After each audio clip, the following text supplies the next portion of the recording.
I wanted to take today's anecdote opportunity to talk about an adventure I went on almost a year ago that I never got to talk about on the podcast because, you know, it just, every episode we had something else to talk about and I kept not being able to talk about it. And it's been so frustrating because it was such a cool thing that I got to do. Okay. And I really wanted to talk about it. And today I was like, I'm gonna do it.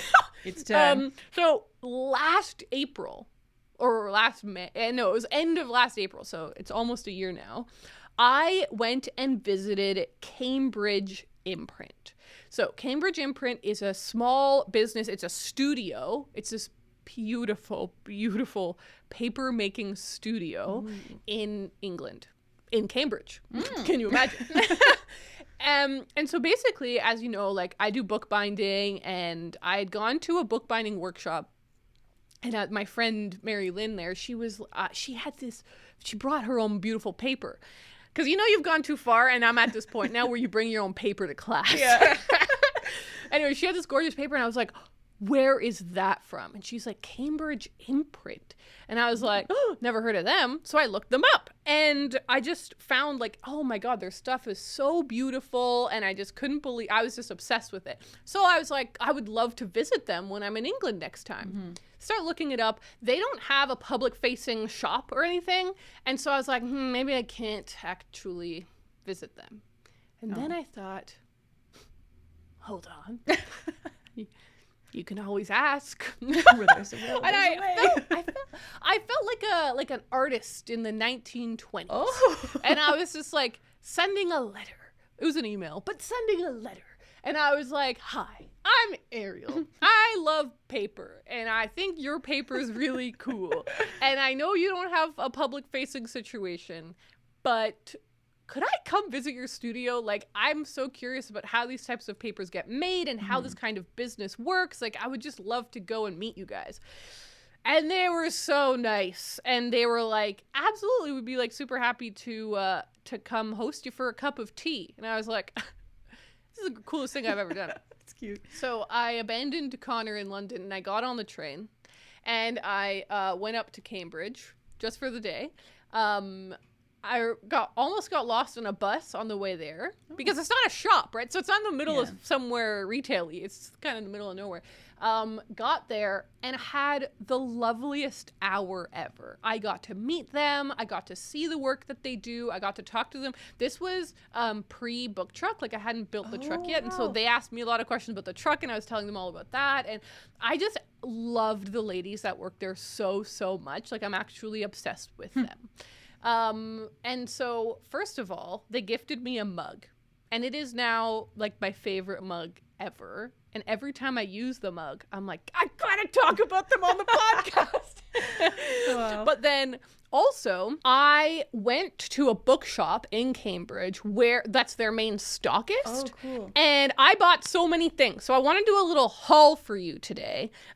Because, and this is the saddest part of this whole story, I have kept all the things that I bought in a little pile for a year, waiting to talk about it. I was just going to say, what do you mean you have a haul? How did you have the restraint to keep them? I don't know, but it's been killing me. Slowly, softly, it's been killing me. But I wanted to be able to... I know, it's just, it's tragic, really. It's tragic. Okay. But I'm so excited because now I can use these things. Yeah. Okay, so first up, I got some really beautiful of their cards, their gift cards. Oh my gosh, I love that one with the horse. I know, it says hurrah on it. I thought you would like this one with the rats. I do. I hadn't seen that one yet. I was caught on the horse. Very Raylene ratty card. Mm-hmm. I also got these tiny little with love cards. Oh my God, they're beautiful. I got this tiny little stationery set with a beautiful envelopes and beautiful like blank cards. Oh, I just smacked the computer. I got these two unbelievably gorgeous little books that they make. I didn't make these. These are beautiful. Okay, this is maybe the coolest thing. I bought this little paper chain kit. Ooh. And so basically, if you open it up, it comes with a lot of their corrugated or whatever, these beautifully printed things. And so they're easy to tear. You have to take your time, but it's a fun activity. And then you create this chain. I thought that's what it was going to be. And it's just a beautiful decoration. And so I made this chain. This is the only thing. Actually, I've used 2 of the things. I made this chain because I needed decoration for my dad's birthday party. And I was like, I'm making the chain, baby. Hell yeah. So I still have enough to make like another 2 chains. Wow. And then the final thing that I got was papers. Oh, as you can understand. These were a lot bigger, but I've also used them to make books. So these are so beautiful. I love them. And I will also show footage and post on Instagram the books that I made with these, because I think they're the most beautiful books I've ever made. And I gave them away as Christmas presents. And I actually am just like in shock and awe of how beautiful those papers work for notebooks and stuff. They're just so high quality. So the final thing I'll mention here is I did make a vlog. So we're going to insert that now. Hello everyone, I am walking through a random suburb in Cambridge. I just laughed to myself as I was getting off a bus because first of all, for a long time I thought I was on the wrong bus. Secondly, I got off of the bus to just a random suburb, but it's because I'm on an exciting adventure today. I found out about these beautiful paper makers called Cambridge Imprint, and I wanted to go and visit them. I was like, I'm going to the UK, I want to go to their shop. They don't have a front-facing shop, and so I was like, you know what? I'm just gonna email them and see if they might take me on a tour of their studio.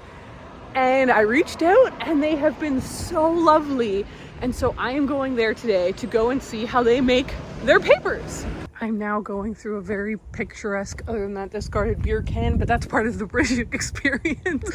I'm going through this very picturesque little alleyway, and spring is in full bloom here in the UK. There's so many beautiful flowers out, but also just leaves. It's making me realize how late the leaves come out in Canada.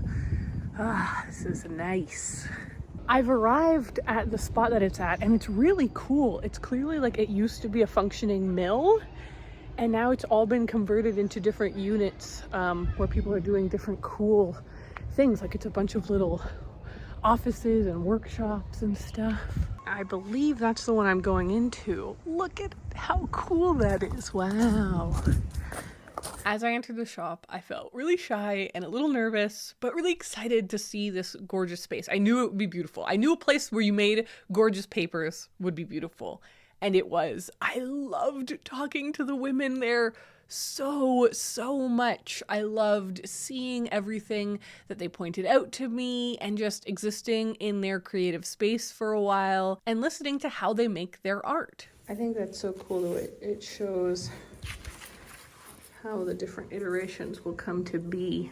It's a drawing to start with, or I cut up lots of prints and put them back together again and then did it over again. Wow. So, you know, it's sort of, you can feel it's all cut up to make. So we do lots and lots of cutting and sticking. That's massive.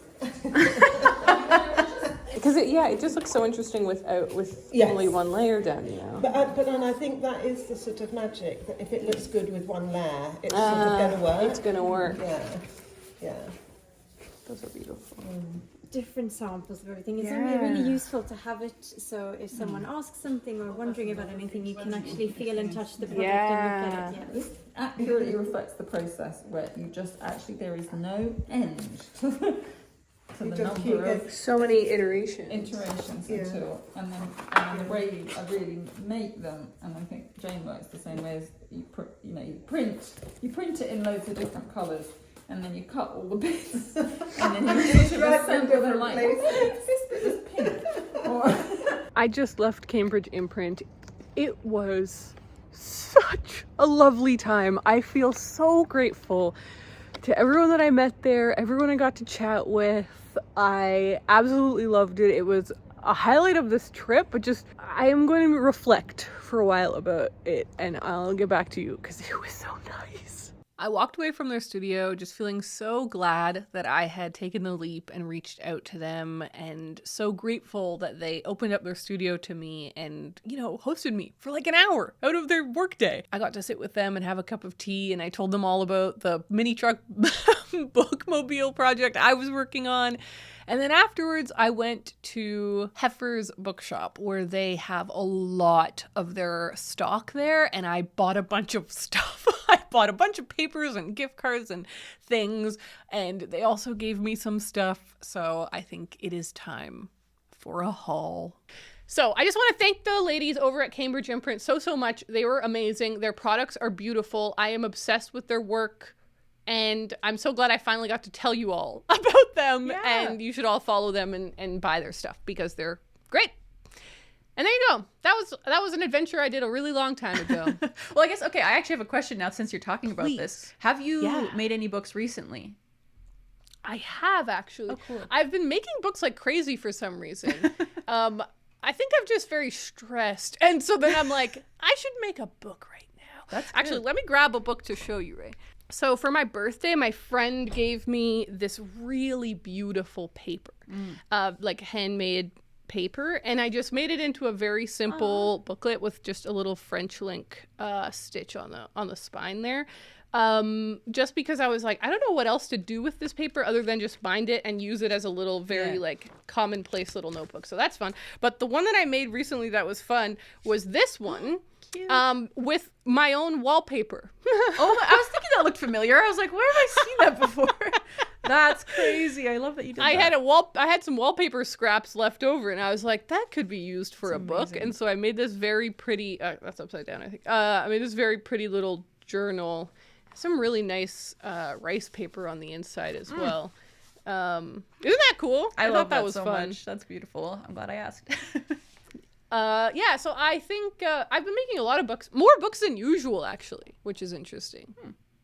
But I also have done a lot of research into how I'm going to fix that George Orwell book to rebind it. So I have a plan of action for that as well, because as you and our listeners might remember, that's one of my reading goals this year is to rebind a book and kind of fix a broken book.